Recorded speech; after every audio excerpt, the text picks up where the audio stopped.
C'est elle la reine de la ville. Elle brille de par ses 158 mètres de hauteur. La basilique Notre-Dame de la Paix ne passe pas inaperçue à Yamoussoukro. Plus on s'approche du site, mieux on se rend compte de son architecture impressionnante. La basilique Notre-Dame de la Paix est un bijou. L'idée est du père de la nation, Félix Houphouët-Boigny. Et le président Félix Houphouët-Boigny, d'abord, ce site, c'était sa plantation, des cocos, et lui et sa famille.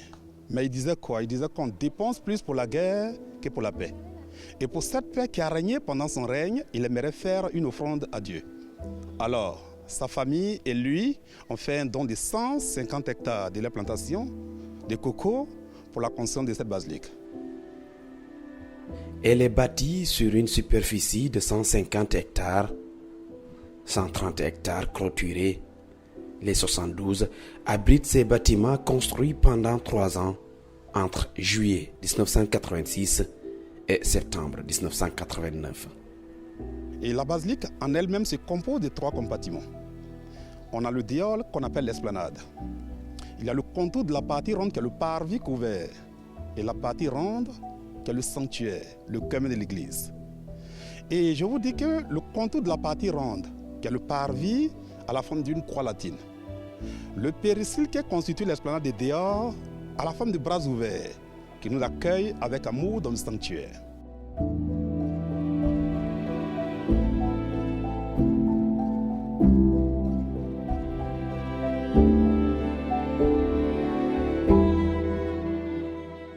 À l'intérieur, nous avons 60 colonnes, mais de 2 types. Nous avons les petites, qui sont placées 2-2, qui sont les doriques. Nous avons aussi les grosses avec les rayures, qui sont les ioniques. Les doriques, c'est-à-dire les lisses, sont 48 à l'intérieur. Toutes ces colonnes dont je viens de parler ont toutes une profondeur de 30 mètres dans le sol. Elles vont juste se poser sur une pierre, parce que le président voulait se conformer à la parole de Jésus, dans laquelle il a dit que Pierre, et sur cette pierre, je bâtirai mon église. Cette pierre de 4,20 mètres de diamètre tient le record de la plus grande basilique au monde, dépassant celle de Saint-Pierre du Vatican de 22 mètres. Ces colonnes ne sont pas peintes, elles sont faites en béton architectonique. Le béton architectonique, c'est-à-dire quoi? Sable lavé de Yamoussoukro ici, de gravier broyé, plus du ciment blanc, qu'ils ont moulé dans les fours, ils ont fabriqué sur place, monté pièce par pièce, pour pouvoir construire toute cette basilique ici en 3 ans. La basilique Notre-Dame de la Paix de Yamoussoukro peut accueillir jusqu'à 200 000 personnes. Il ne vous dit pas que les 200 000 personnes, c'est à l'intérieur seulement, mais c'est dans les 3 compartiments qu'il y a cités au début. Le dehors, qui est l'esplanade, plus de 150 000. Le contour de la partie ronde, qui est le parvis, 30 000. L'intérieur, 18 000 personnes. Dans les 18 000 de l'intérieur, nous avons 7 000 qui peuvent s'asseoir, 11 000 qui restent debout. Une église ici, les gens ne peuvent pas s'arrêter. À l'intérieur, ces gigantesques vitres qui servent également de décor attirent la curiosité des visiteurs. Mais attention, tout ce qui brille ici n'est pas de l'or. C'est l'histoire de la Bible qui est relatée dans les vitraux. Et on apprécie la vraie couleur de ces vitraux qu'à l'intérieur. Mais pourquoi? Les scientifiques pourront parler de la lumière qui se trouve au dehors. Mais les théologiens, ils nous disent quoi? Pour apprécier Dieu, on ne peut pas être dehors pour connaître Dieu. Pour connaître Dieu, il faut être dans une église. Il faut être dans l'église. Et voilà pourquoi on apprécie mieux de par l'intérieur. Ce n'est pas forcément de l'argent. Et tout est doré, mais ce n'est pas de l'or. Tous les détails comptent pour celui qui a eu l'idée de construire ce qui est devenu aujourd'hui un lieu de pèlerinage.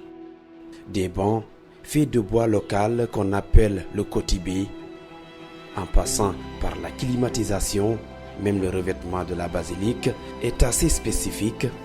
Il est fait de marbre qui viennent de 3 pays, le Portugal, l'Espagne et l'Italie.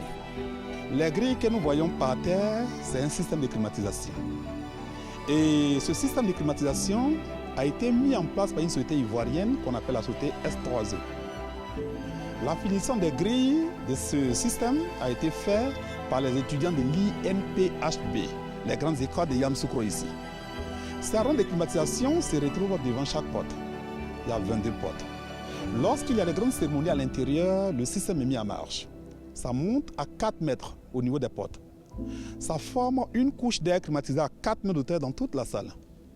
Un rideau d'air climatisé devant les portes, mais qui empêche l'air chaud de dehors d'entrer et l'air climatisé de l'intérieur de sortir, même si on ouvre les portes. À l'intérieur de la basilique, tout est circulaire, c'est la perfection divine. Et Dieu, il est infini. On ne connaît pas le début et la fin de Dieu. En ce début d'après-midi, le thermomètre affiche 36 degrés à Yamoussoukro. Cette forte canicule n'est point un obstacle pour ces visiteurs venus de partout pour admirer la beauté de cette architecture. Tout est impressionnant ici. Des colonnes qui sont ici dehors, au dôme qui est là-bas, l'intérieur de la basilique, les matériaux utilisés. J'ai été impressionné par les panneaux muraux qui représentent les scènes de la vie religieuse. On est monté par les escaliers, malheureusement l'ascenseur était en panne pour arriver jusqu'au ciel là-bas qui se nomme ici le paradis, où on a trouvé les différents saints et tout ça là. Bon voilà, c'est vraiment impressionnant. On ne dirait pas qu'on est en Afrique ici. Non, c'est impeccable, c'est impeccable. Je pense que si le père Houphouët revenait, il allait faire plus que ça. C'est impeccable. Vraiment, félicitations pour la Côte d'Ivoire. Un bravo, un bravo. Et à la mémoire d'Houphouët-Boigny, papa, vraiment merci. Merci pour tout. J'ai prié pour le président Houphouët parce qu'avoir cette vision-là et décider de faire cette œuvre-là pour la gloire du Seigneur, j'ai prié pour le repos de son âme. J'ai prié pour que l'Afrique puisse avoir d'autres leaders qui, même si ce n'est pas des basiliques, mais d'autres œuvres qui soient aussi pérennes, qui peuvent passer de génération en génération. Il faut copier ce qui est bien. Je ne suis pas catholique, je suis protestant. Ben, on ne fait pas de commentaires sur ce qui est bien. Il faut juste encourager ce qui est bien. Pour accéder à la basilique, chaque visiteur doit payer un ticket à la porte d'entrée. Dans cette basilique, le calendrier liturgique est respecté là. Alors, chaque matin à 7 h, on a la messe ici, à la chapelle mariale. Les samedis à 11h30, à la messe à la chapelle mariale. Chaque midi 30, il y a la messe. Les samedis à 18 h, messe anticipée de dimanche. Les grandes messes sont les dimanches, à partir de 10h30. Mais lorsque les personnes viennent pour se recueillir, lorsque vous venez pour les messes, vous ne payez rien. Vous entrez, vous priez, vous repartez. Vous pouvez faire une offrande et c'est à votre volonté. C'est pour la visite que les visiteurs s'acquittent de leur ticket parce qu'ils participent aussi à l'entretien de l'édifice. Et le ticket, pour les non-nationaux, c'est 2000 francs par personne. Pour les nationaux, c'est 1000 francs par personne.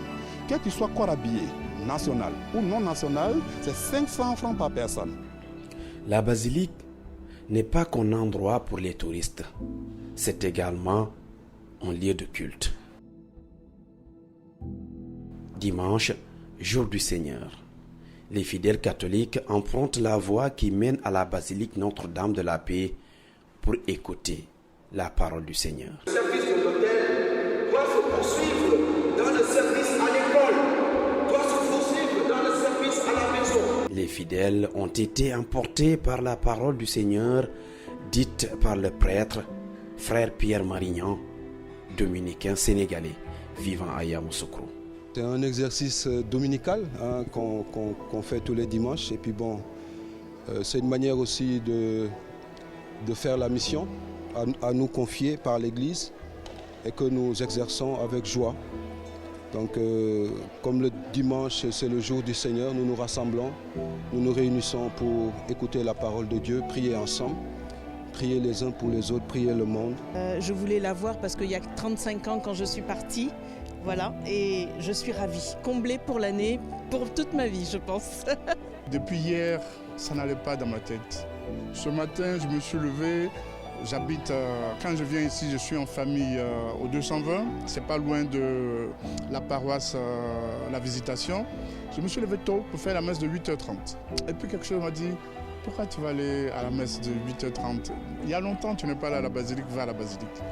Mais je t'assure que, frère, j'ai bien fait de venir parce que je repars joyeux comme si tous les soucis qu'il y avait dans ma tête étaient réglés.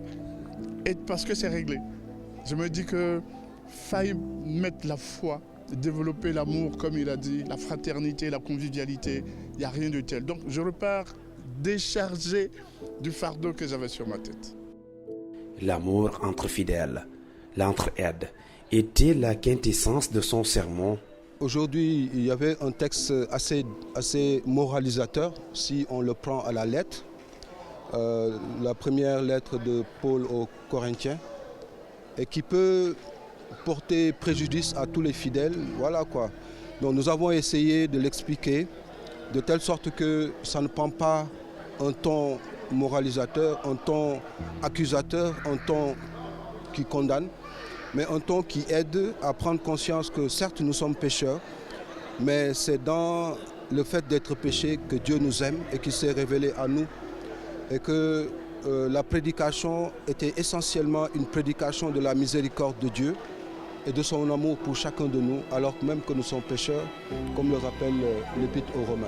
Le frère Pierre Marignan n'a pas manqué de prier pour le Sénégal, qui est à la quête d'une deuxième étoile continentale. C'est une canne pour chacun de nous. D'ailleurs même nous en profitons pour souhaiter la bienvenue à notre équipe nationale. Bien sûr que nous allons supporter, soutenir pour que Manko Utinam Nirek. La basilique Notre-Dame de la Paix a été inaugurée par le pape Jean-Paul II le 10 septembre 1990 lors de sa troisième et dernière visite de la Côte d'Ivoire. Avant la guerre politico-militaire, la basilique Notre-Dame de la Paix recevait près de 400 000 visiteurs par an. Avec la canne que la Côte d'Ivoire accueille, l'OEA Yann espère dépasser largement ces chiffres.